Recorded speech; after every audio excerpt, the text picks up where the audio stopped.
Hi, I'm Nathan from Serious Geeks, and this Tactica video is going to cover the Canoptek Scarab Swarms for Codex Necrons. As I'm sure you're all aware by now, I like to start with the stat line.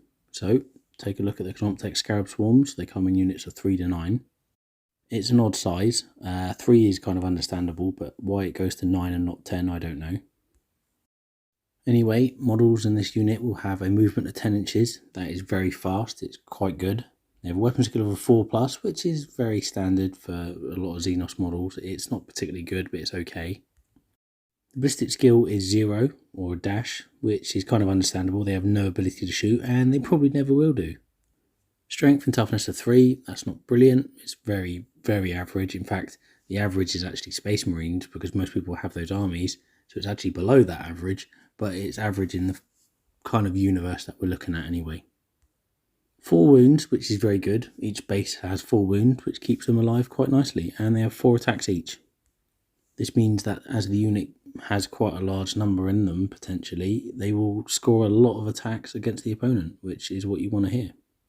Leadership of 10 and a very poor 6+ save. So immediately, if you look at the stat line, they're fairly survivable in that they have 4 wounds, but they will go down to small arms fire fairly quickly. So don't overestimate their survivability, especially when people start rapid firing, overcharging plasma, or they start firing even anti-tank weapons at them, or they just put a lot of bolter shots into them. They will go down, but that is their job. They are not there to be your shock troops. Now, the unit has feeder mandibles, which are a melee weapon, strength user, that's only 3, and they only do 1 damage apiece.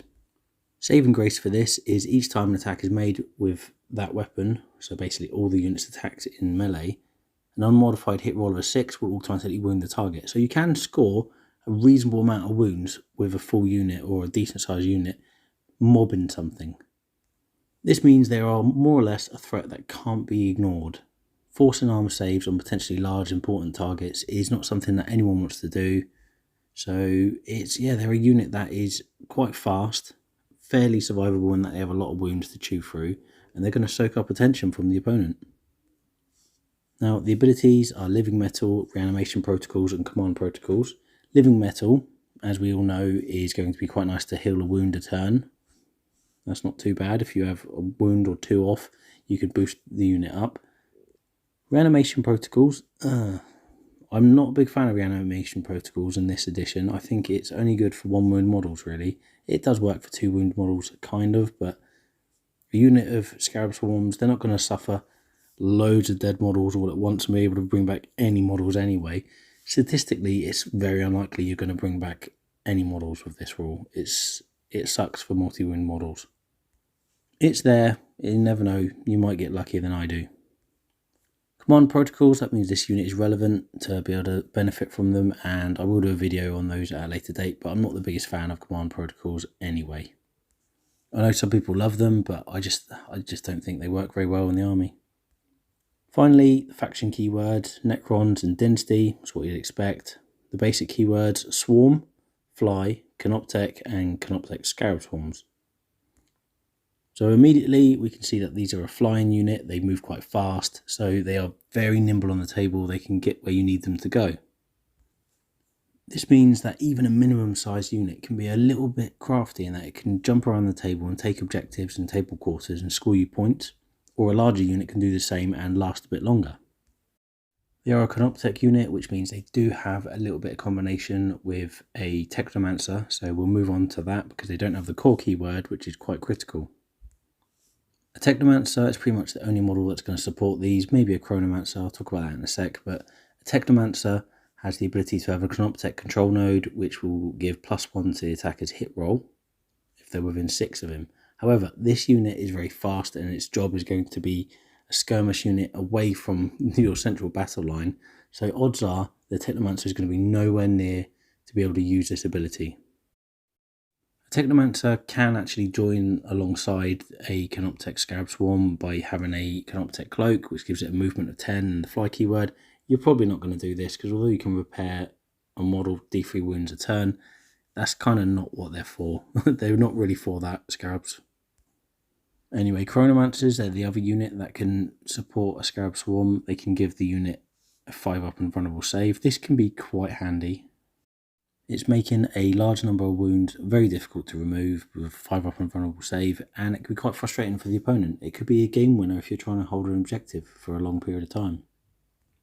Again, it depends what your Chronomancer is doing. If your Chronomancer is boosting up another unit, then they're not going to be there to help out, but it's an option that you can use, and it can actually win you games in that regard. Although a Canoptek Reanimator and a Resurrection Orb can be used on Scarab Swarm, you're not going to do it because you're going to have better targets for those units if you do use those abilities. However, there is one unit that is directly designed to assist Scarab Swarms, and that is the Canoptek Spider. With the Scarab Swarm ability, they're able in the command phase to raise from the dead one destroyed Scarab Swarm model in a unit within 6 inches. It's a nice little ability, and if the Scarab Swarm is nearby the Canoptek Spiders, depending on your role of the Canoptek Spiders, they might be a very frontline kind of unit, especially as they have quite a lot of damage in melee, with 5 attacks each, plus 2 strength, that's strength 8, minus 3 AP and 2 damage. You might be operating very close together. So if that's the case, then you can always boost up the survivability of the Scarab Swarm by adding an extra base to it. There's only really one stratagem of note that is going to assist this unit. Self-destruction for 1 command point, 1 model in the unit can be removed as a casualty, and then on a 2 to 5, that enemy unit within close combat suffered D3 mortal wounds. That's quite good. You might be lucky, you might roll a 6 and do 3 mortal wounds, or like me, you might roll 2 1s in a row and be very frustrated. Anyway, for a throwaway unit that is designed just to be a thorn in the side of the opponent and just to battle attrition with someone and wear them down, it's a nice way of putting some mortal wounds on a target. So what role does a Canoptek Scarab Swarm have in a Necron army? Just about the same role for all dynasties. It's a skirmish unit that is going to go out there, hold objectives, disrupt opposing objectives, and just be a thorn in the opponent's side. The fast movement means you can have it where you need to be on the table to add numbers. You can put it around the table to put pressure on an opponent and charge into enemy shooting units. So you've got a lot of options there.